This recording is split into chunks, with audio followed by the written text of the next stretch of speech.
ये है AGT live 24/7। आप सब देख रहे हैं एजीटी लाइव 24/7। এই হচ্ছে এজিটি লাইভ 24/7 সামগ্রিক অবস্থা। This is AGT live 24/7। অর্থনৈতিক অবস্থা, শাসন ব্যবস্থা, আইন শৃঙ্খলা সবকিছু সম্পর্কে আপনারা বিশদ কথা শুনলেন আমাদের মাননীয় মুখপাত্র শ্রী কবিতা সিংহের কাছে।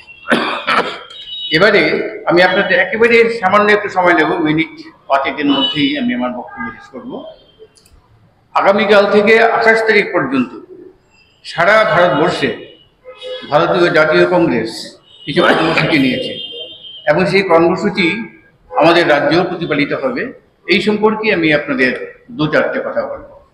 আগামীকাল আপনারা নিশ্চয়ই জানেন যে পার্লামেন্টের যে শীতকালীন অধিবেশন শেষ হয়ে গেল, সেই শীতকালীন অধিবেশনের শেষ পর্বে আমাদের জনপ্রিয় নেতা তথা সংসদের বিরোধী দল নেতা শ্রী রাহুল গান্ধীজি এবং কংগ্রেসের মাননীয় সভাপতি এবং রাজ্যসভার যিনি নেতা শ্রী মল্লিকার্জুন খাড়গেজির অনুরোধে ভারতীয় পার্লামেন্টে সংবিধানের বিষয়ে একটা বিতর্ক সভার আয়োজন করা হয়েছিল। সেই সভা প্রথম দিকে অত্যন্ত মর্যাদাপূর্ণ সহকারে অনুষ্ঠিত হলেও শেষ পর্যন্ত দেখা গেছে সেই সভাতে বিজেপি এমপিরা তাদের একেবারে সংকীর্ণ রাজনৈতিক স্বার্থ সিদ্ধ করার জন্যে তারা সংবিধানের যিনি প্রণেতা, যিনি সংবিধান রচনা করেছেন ভারতীয় সংবিধান, শ্রী বাবা সাহেব আম্বেদকর, সে আম্বেদকর সম্পর্কে অত্যন্ত অপমানজনক মন্তব্য আমাদের মাননীয় স্বরাষ্ট্রমন্ত্রী অমিত শাহজি করেছেন। স্বরাষ্ট্রমন্ত্রীর এই যে অপমাননাকর মন্তব্যটা আমি বলছি, তিনি সংসদে দাঁড়িয়ে বলেছেন আজকাল নাকি একটা ফ্যাশন হয়ে গেছে আম্বেদকরের নামটা, কেবল আম্বেদকর আম্বেদকর আম্বেদকর। তিনি বলেছেন এইভাবে যদি আম্বেদকরের নাম যদি বারবার কেউ নেয় তাহলে তো ভগবানকেও পাওয়া যেতে পারে, স্বর্গলাভ হতে পারে। তো এই ধরনের যে তুচ্ছ তাচ্ছিল্য আম্বেদকরকে, এটা কিন্তু ভারতীয় জনগণ মেনে নেবেন না। ভারতীয় জনগণ মনে করেন আম্বেদকর হচ্ছেন ভারতবর্ষের একেবারে নিপীড়িত শোষিত মানুষের তিনি মুক্তিদাতা। এই আম্বেদকরের অপমাননা নিয়ে জাতীয় কংগ্রেস আগামীকাল শুরু করেছে আম্বেদকর সম্মাননা যাত্রা। এই উপলক্ষে ভারতবর্ষের প্রত্যেকটি রাজ্যের প্রতিটি জেলাতে একটা মিছিল সংগঠিত হবে এবং আমাদের রাজ্য হবে, আমাদের রাজ্য সে মিছিল সংগঠিত হবে এবং মিছিল সংগঠন করে আমরা রাষ্ট্রপতির উদ্দেশ্যে আমরা একটা স্মারকলিপি একটা পেশ করব। সেই স্মারকলিপিতে স্বরাষ্ট্রমন্ত্রী অমিত শাহের ক্ষমা প্রার্থনা এবং তাকে স্বরাষ্ট্রমন্ত্রীর পদ থেকে অপসারণের দাবি জানানো হবে। এই গেল আগামীকালের কর্মসূচি। এছাড়া আপনারা সবাই জানেন যে আগামী 26শে ডিসেম্বর জাতির জনক মহাত্মা গান্ধীর ভারতীয় জাতীয় কংগ্রেসের তার যে আবির্ভাব তার 100 বছর পূর্তি হচ্ছে এবং আমরা সবাই জানি যে মহাত্মা গান্ধী যখন জাতীয় কংগ্রেসে আছেন এবং জাতীয় কংগ্রেসের সভাপতি পদে যখন তিনি নিযুক্ত হন, তখন থেকেই ভারতে ইংরেজদের বিরুদ্ধে যে স্বাধীনতা আন্দোলন, সেই স্বাধীনতা আন্দোলন ত্বরান্বিত হয়। অসহযোগ আন্দোলন, আইন অমান্য আন্দোলন, লবণ সত্যাগ্রহ ইত্যাদির মাধ্যমে ভারতের যে স্বাধীনতা সংগ্রাম, সেই স্বাধীনতা সংগ্রামকে জাতির জনক মহাত্মা গান্ধী এগিয়ে নিয়ে গেছেন। এই জাতির জনক মহাত্মা গান্ধীকে যেভাবে ভারতের স্বাধীনতা সংগ্রামকে এগিয়ে নিয়ে গেছেন তাকে সম্মানজনকভাবে স্মরণ করার জন্য আগামী 26শে ডিসেম্বর সারা দেশে একটা অনুষ্ঠান, সারা দেশেই প্রত্যেক প্রদেশ কংগ্রেস কমিটি সেই অনুষ্ঠান পালন করবে এবং কেন্দ্রীয়ভাবে একটা অনুষ্ঠান হবে। সেটা হবে কর্ণাটকের বেলগাঁওতে। সেখানে সিডাব্লিউসির একটা অধিবেশনও হবে এবং ইতিমধ্যে কালকে আমাদের রাজ্য থেকে যিনি সিডাব্লিউসি মেম্বার মাননীয় বিধায়ক সুব রায় মহোদয় এবং আমাদের পিসিসির সভাপতি আশিস কুমার সাহা মহোদয়, তারা দুজনেই ওই বেলগাঁওতে উপস্থিত থাকবেন। সেই অনুষ্ঠানটা হবে আগামী 26শে ডিসেম্বর। এছাড়া 28শে ডিসেম্বর হচ্ছে ভারতীয় জাতীয় কংগ্রেসের প্রতিষ্ঠা দিবস। আপনারা জানেন 1885 সালে অ্যালান অ্যাক্টিভিয়ান হিউম ভারতীয় জাতীয় কংগ্রেসের প্রতিষ্ঠা করেছিলেন এবং আজ থেকে সেটা হয়েছিল 139 বছর আগে। অর্থাৎ আগামী 28 তারিখ হবে ভারতীয় জাতীয় কংগ্রেসের 140তম প্রতিষ্ঠা দিবস। এবং এই উপলক্ষে সারা ভারতবর্ষে এই প্রতিষ্ঠা দিবস অত্যন্ত মর্যাদার সঙ্গে পালন করা হবে। আমাদের রাজ্যেও সেটা পালন করা হবে এবং আমরা যখন এই প্রতিষ্ঠা দিবস পালন করব সেই উপলক্ষে আমাদের দলীয় কার্যালয়ে জাতীয় পতাকা এবং কংগ্রেসের পতাকা উত্তোলিত হবে এবং গান্ধীঘাটে গিয়ে সেখানে আমরা শহীদদের স্মৃতির প্রতি আমরা শ্রদ্ধা নিবেদন করব এবং পরবর্তী সময়ে আমরা আলোচনা চক্রের আয়োজন করব এবং ২৬ তারিখ গান্ধীজির জাতীয় কংগ্রেসের সভাপতি হওয়ার যে শতবর্ষপূর্তি, সেই শতবর্ষপূর্তি উপলক্ষে যে সমস্ত প্রোগ্রামগুলি হবে তার মধ্যে জহর ও গণমঞ্চের উদ্যোগে কিছু সাংস্কৃতিক কার্যকলাপও হবে এবং সেখানে আলোচনা চক্রের আয়োজন রাখা হয়েছে। এবং ২৮ তারিখে রক্তদান শিবির হবে এবং বিভিন্ন সেবামূলক অনুষ্ঠান, যেমন হাসপাতালে রোগীদের মধ্যে ফল মিষ্টি বিতরণ, বিভিন্ন অনাথ আশ্রমে ফল মিষ্টি বিতরণ, এগুলো হবে। এই যে বিভিন্ন প্রোগ্রামগুলো আছে সেই প্রোগ্রামগুলো যাতে সুসম্পন্ন হয়, খুব সুন্দরভাবে যাতে আমরা পালন করতে পারি, তার জন্যে আমরা ত্রিপুরা প্রদেশ কংগ্রেসের পক্ষ থেকে আপনাদের সহযোগিতা কামনা করছি। এইটুকু বলেই আমার বক্তব্য আমি শেষ করছি। এর মধ্যে ৪ থেকে ৫,০০০ হবে স্থায়ী চাকরি।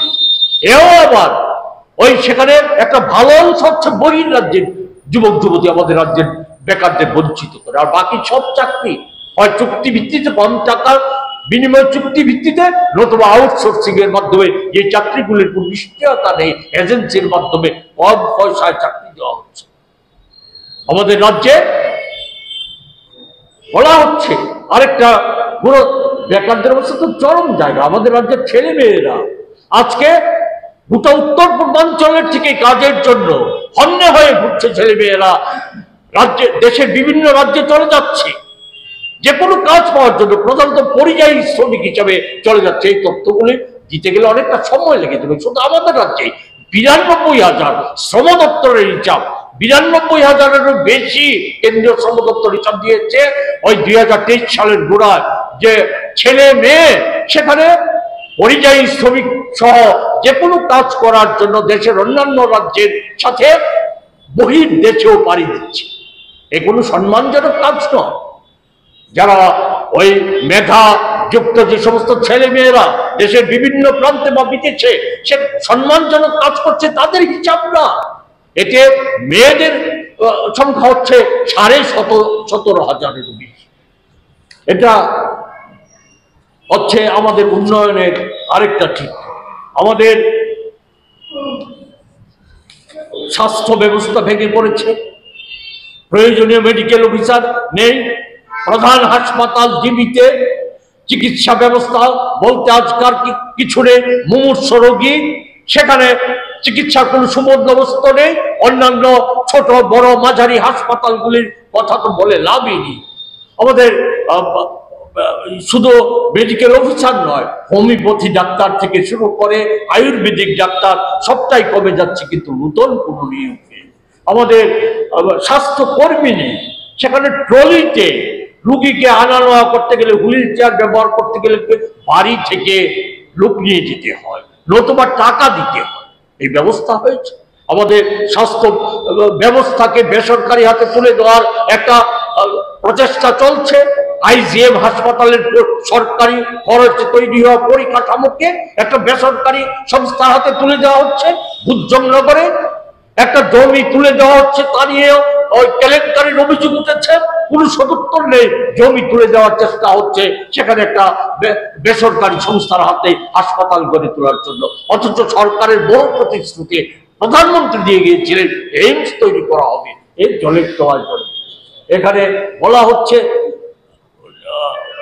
অমিত শাহজি বলেছেন কৃষিতে আমাদের নাকি ৩০% যে কৃষকদের আয় ৩০% বেড়ে যাবে। আমাদের রাজ্যের মুখ্যমন্ত্রী থেকে শুরু করে কৃষি ক্ষেত্রে অগ্রগতির যে নানা তথ্য দিয়ে আসছে। আর প্রকৃত রাজ্যের অবস্থাটা আমি আর বেশি সময় না নিয়ে সংক্ষেপে বলছি। কৃষি উৎপাদন, ধান, গম, সেটা প্রতি বছর বলা যায় পাল্লা দিয়ে কমে আসছে। সেখানে কৃষিক্ষেত্রে 17-18 সালে ধানের উৎপাদন ছিল 8,12,090 মেট্রিক টন সরকারি হিসাব। সেখানে 23-24 সালে এসে দাঁড়ায় তা 7,92,406 মেট্রিক টন। 17-18 সালে গমের উৎপাদন ছিল 336 মেট্রিক টন। 23-24 সালে তা কমে দাঁড়ায় 203 মেট্রিক টন। আমাদের রাজ্যে শিল্পের বিকাশ হচ্ছে, সারা দেশেই তো শিল্পের অবস্থা ভয়ঙ্কর, আর্থিক অবস্থা তো ভেঙে পড়েছে। আমার কথা নয়, রিজার্ভ ব্যাংকের যে তথ্য সেই তথ্য এবং নরেন্দ্র মোদীজির যিনি প্রধান অর্থনৈতিক উপদেষ্টা সেই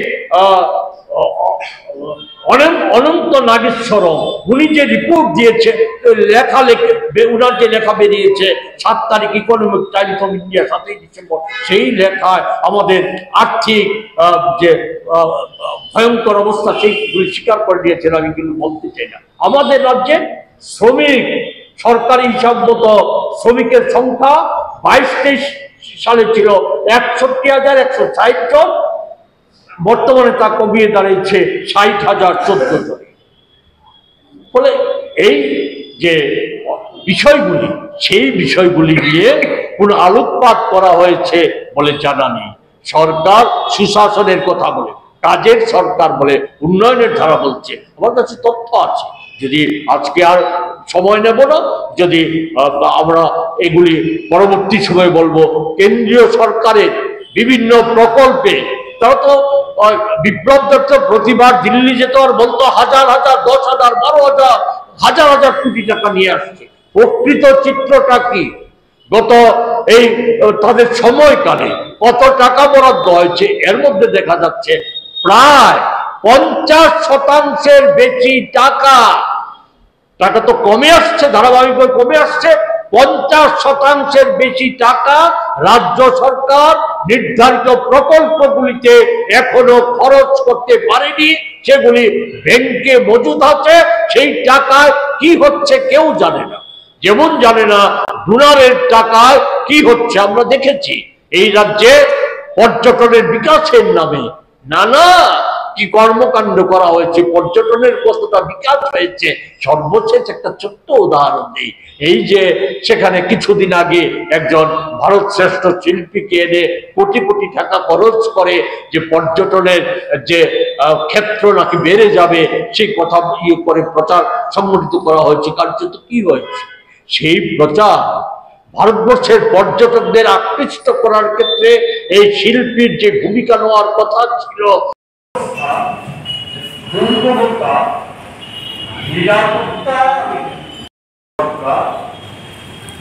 অনুভব করেছিলেন যে আমার সাথে উপস্থিত আছেন আমাদের রাজ্যের প্রদেশের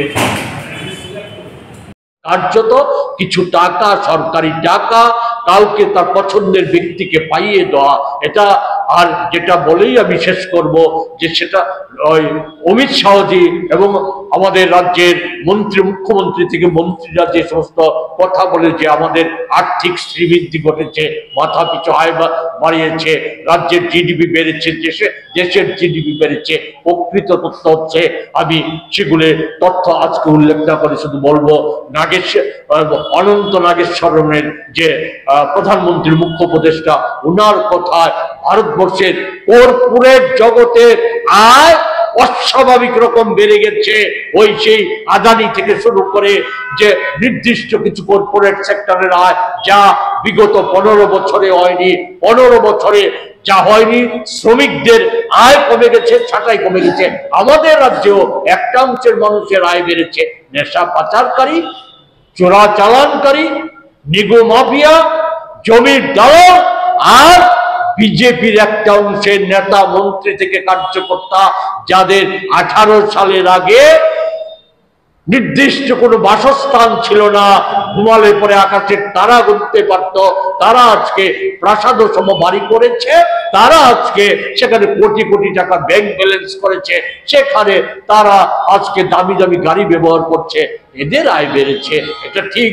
এটাই যদি বিকাশ হয়ে থাকে, এটাই যদি উন্নতি হয়ে থাকে, তাইলে তো আমাদের কিছু বলার নেই। কিন্তু আমরা বলবো, আমরা কংগ্রেস দল, আমরা বলবো রাজ্যের 40 লক্ষ মানুষ উপেক্ষিত এই সময়ের মধ্যে তাদের অবনতি হয়েছে, কৃষক, শ্রমিক, ছাত্র, যুব, শিক্ষা ক্ষেত্রে, শিক্ষক কর্মচারীদের ক্ষেত্র, এগুলি তো বলে লাভই নেই। সেখানে একেবারে সমস্ত অংশের মানুষ আজকে বিপদের মুখোমুখি।